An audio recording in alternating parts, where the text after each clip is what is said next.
Hello বন্ধুরা, কেমন আছেন সবাই? আমি খুব ভালো আছি। আশা করছি আপনারা খুব ভালো আছেন। মেয়ে আজকে সকাল সকাল আমার সাথে ঘুম থেকে উঠে গিয়েছে। ও বাইরে খেলা করছে। তো চলো কাজকর্মগুলো শুরু করা যাক। পুজোর বাসনগুলো আমি মেজে রেখে দেবো। পুজোর বাসনগুলো আমার শাশুড়ি মাই মেজে নেয় বেশিরভাগ। তো আজকে দেরি হয়ে গিয়েছে সেন্টার যেতে, তাই বাসনগুলো আমি বললাম থাক আমি মেজে দিব। তো দেখতেই পাচ্ছেন ফুলগুলো আমি পুকুরে ফেলে দিলাম। পুজোর ফুল বলে কথা, জলে না দিলে তো হয় না না। আর ওই যে দেখতে পাচ্ছেন ওটা হ্যাপি জয় মডেল স্কুল। হ্যাঁ, স্কুলটার কাছেই আমার বাড়ি। যদি কেউ আমার বাড়ি আসতে চাও ভাবো, খোঁজে খোঁজে কিন্তু চলে আসতে পারবে। অনেকের বাচ্চাকে হয়তো এখানে দেওয়া আছে। তো বাসনগুলো আমি নিয়ে যাচ্ছি, এবার আমি বাসনগুলো আমি ধুয়ে নিব।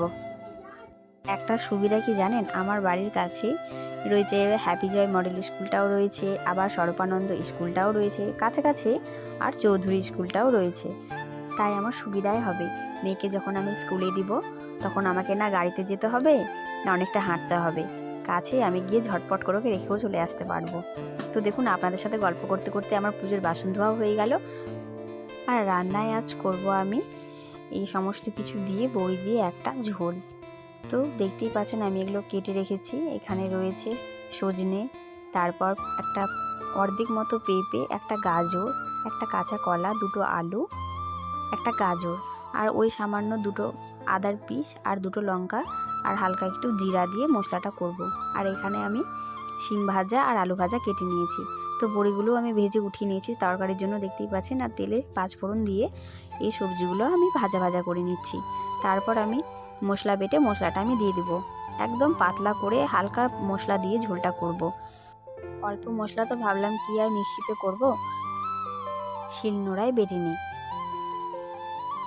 সবজিগুলো আমার ভাজা হয়ে গিয়েছিল, তাই বেটে রাখা মশলাগুলো আমি দিয়ে দিয়েছি। আর অল্প জল দিয়ে তারপর আরও ভালো করে মশলাটা আমি কষিয়ে নিচ্ছি। হ্যাঁ, আমি আপনাদের বলতে ভুলে গিয়েছি, একটা আমি এখানে টমেটো অ্যাড করেছি আর একটা কাঁচা পেঁয়াজ দিয়েছি। আজ সোমবার, অনেকেই হয়তো বাড়িতে নিরামিষ খান। তো এরকম ধরনের যদি ভাবেন আপনারা সবজি করবেন, এটা কিন্তু শরীরের জন্য খুব ভালো, আর খেতেও খুব একটা খারাপ না। আমাদের তো ভালোই লাগে খেতে, তো করতে পারেন। পেঁয়াজটা অ্যাড করবেন না তাহলেই হলো, আমি একটু স্বাদের জন্য পেঁয়াজটা দিলাম আর কি। তো খেতে কিন্তু ভালোই হয়েছিল।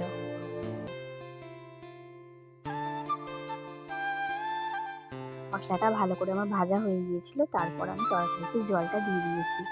কিছুক্ষণ ফুটে উঠবে, তারপর আমি বড়িগুলো এর মধ্যে দিয়ে আবার ঢেকে দেবো। তারপর একটু ফুটিয়ে দিয়ে জিরের গুঁড়ো দিয়ে আমি এটা নামিয়ে নেব। আলুটা ভেজে আমি নামিয়ে নিয়েছি, তারপর আমি শিম ভাজাটা করে নিচ্ছি। তো বন্ধুরা, ব্লগটা আমি এখানে শেষ করলাম।